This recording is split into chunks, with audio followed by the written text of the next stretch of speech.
जो महिला सावन में महादेव पर 5 मुट्ठी अनाज चढ़ा देगी, उसके जीवन की गरीबी दूर हो जाएगी। दोस्तों, क्या आप गरीबी से परेशान हैं और आपको अपनी परेशानियों से छुटकारा पाने का कोई और रास्ता नजर नहीं आ रहा है? तो इसका साधारण सा उपाय आपके रसोई घर में ही मौजूद है। हमारे गुरु जी का कहना है कि घर की महिलाएं अगर रसोई घर में रखे हुए 5 मुट्ठी अनाज को विशेष तरीके से महादेव को सावन में अर्पित कर देती हैं, तो उनके घर में माता लक्ष्मी हमेशा विराजमान हो जाती हैं और महादेव की कृपा उन पर साक्षात बनी रहती है। तो अगर आप भी जानना चाहती हैं कि कौन से अनाज महादेव पर चढ़ाए जाते हैं, तो इन्हें चढ़ाने से क्या फल मिलता है, तो इस वीडियो को अंत तक ध्यान से अवश्य देखिए। दोस्तों, गुरु जी का कहना है कि भगवान शिव को भोले भंडारी कहा जाता है और अगर उनके भक्त श्रद्धा से 1 लोटा जल भी सावन पे उनको चढ़ा देते हैं, तो भी भगवान शिव उनसे प्रसन्न हो जाते हैं। सावन का महीना महादेव की भक्ति के लिए सबसे पावन महीना है और इस महीने में महादेव को जो भी श्रद्धा से ध्यान करके उन्हें कुछ जल या कुछ अनाज या कुछ दूसरी चढ़ाने की चीजें अर्पित करता है, महादेव उनकी मनोकामना अवश्य पूरी करते हैं। इसलिए गुरु जी का कहना यह भी है कि अगर आप अपनी जिंदगी में गरीबी, कंगाली, भुखमरी और धन की कमी से परेशान हो, तो आपको परेशान होने की बिल्कुल आवश्यकता नहीं है, क्योंकि आपके घर पर रखे हुए अनाज और खाने पीने की चीजों में भी भगवान शिव को प्रसन्न करने का राज छिपा है। और अगर भगवान शिव की उपासना के लिए सावन का महीना बेहद शुभ है और खास माना गया है। सावन के महीने में भगवान शिव को 5 प्रकार के अनाज अर्पित करने से उनकी विशेष कृपा प्राप्त होती है।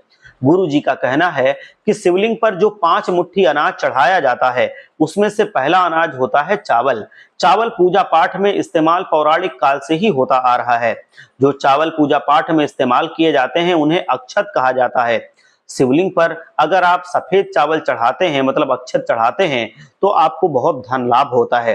तो अगर आपको पैसों की तंगी का सामना करना पड़ रहा है, आपका पैसा कहीं अटका हुआ है या पैसे का आगमन कम हो गया है, तो आप सावन के महीने में सोमवार के दिन शिवलिंग पर चावल जरूर अर्पित करें। इसके लिए आप महादेव के शिवलिंग पर जाकर 1 मुट्ठी साबुत चावल उन पर चढ़ाएं और उसके बाद उन्हें कुछ गरीबों को दान दें। ऐसा करने से न केवल आपको महादेव की कृपा प्राप्त होगी, आपको माता लक्ष्मी का भी आशीर्वाद जरूर मिलेगा। दूसरा है अरहर की दाल।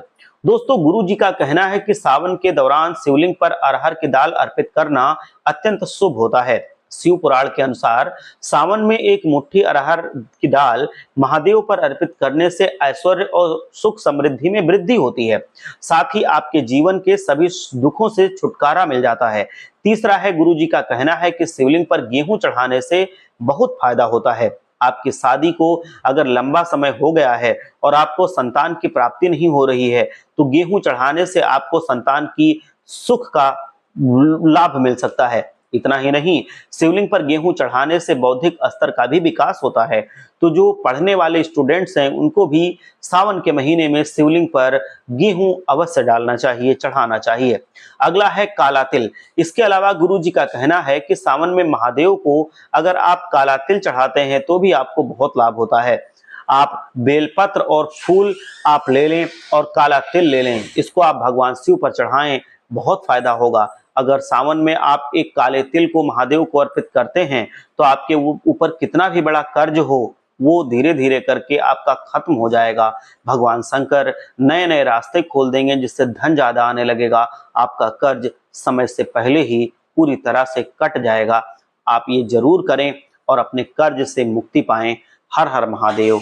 जय श्री कृष्ण। राधे।